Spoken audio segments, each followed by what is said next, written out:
हरे कृष्णा। श्री कृष्ण जन्माष्टमी का व्रत और उसकी कथा। श्री कृष्ण जन्माष्टमी पर का अपना विशेष महत्व है। इस दिन लीलाधारी श्री कृष्ण ने जन्म लिया था, जो कि श्री हरि के अवतार थे।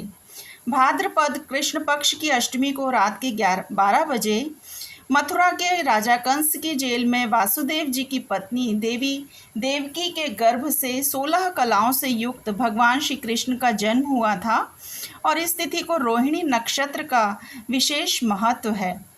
द्वापर युग में पृथ्वी पर राक्षसों के अत्याचार बढ़ने लगे। पृथ्वी गाय का रूप धारण कर अपनी कथा सुनाने के लिए तथा अपने उद्धार के लिए ब्रह्मा जी के पास गई। तो ब्रह्मा जी सब देवताओं को साथ लेकर पृथ्वी को विष्णु के पास क्षीर सागर ले गए। वहाँ सबने विष्णु भगवान की स्तुति की और स्तुति करने पर भगवान की निद्रा भंग हो गई और भगवान ने पृथ्वी को तथा ब्रह्मा आदि सब देवताओं को देखकर उनके आने का कारण पूछा। तो पृथ्वी बोली, भगवान, मैं पाप के बोझ से दबी जा रही हूँ, मेरा उद्धार कीजिए। यह सुनकर विष्णु भगवान में बोले, मैं ब्रज मंडल में वासुदेव के पत्नी देवकी के गर्भ से जन्म लूँगा। तुम सब लोग देवतागण ब्रज भूमि में जाकर यादव वंश में अपना शरीर धारण करो। और इतना कहकर भगवान अंतर्ध्यान हो गए। इसके पश्चात देवता ब्रज मंडल में जाकर यदुकुल में नंद, यशोदा तथा गोपियों के रूप में पैदा हो गए। जब कंस देवकी की विदा करने के लिए रथ से जा रहा था तो आकाशवाणी हुई कि हे कंस, जिस देवकी को तू बड़े प्रेम से विदा कर रहा है, उसका 8वां पुत्र तेरा संहार करेगा। तो आकाशवाणी की बात सुनकर कंस क्रोध से भर गया और देवकी को मारने के लिए तैयार हो गया। उसने सोचा, ना देवकी होगी ना उसका पुत्र होगा। तो वासुदेव जी ने कंस को समझाया कि तुम्हें देवकी से तो कोई भय नहीं है, देवकी की 8वीं संतान से तुम्हें भय है, इसलिए मैं इसकी 8वीं संतान तुमको सौंप दूंगा। तो भाद्रपद के कृष्ण पक्ष की अष्टमी को रोहिणी नक्षत्र में श्री कृष्ण का जन्म हुआ और उनके जन्म लेते ही जेल की कोठरी में प्रकाश फैल गया।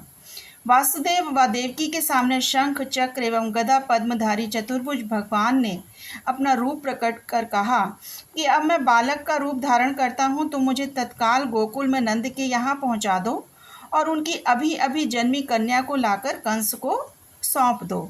तो वासुदेव यमुना पार कर गोकुल में नंद के यहाँ गए। बालक कृष्ण को यशोदा जी की बगल में सुलाकर कन्या को लेकर वापस कंस के कारागार में आ गए। जेल के दरवाजे पूर्ववत बंद हो गए। वासुदेव जी के हाथों में हथकड़ियाँ पड़ गईं।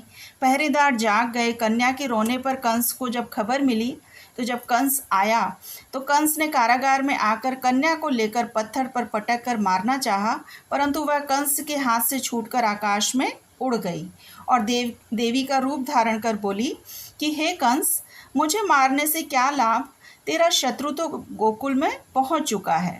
कंस ने श्री कृष्ण को मारने के लिए अनेक दैत्य भेजे।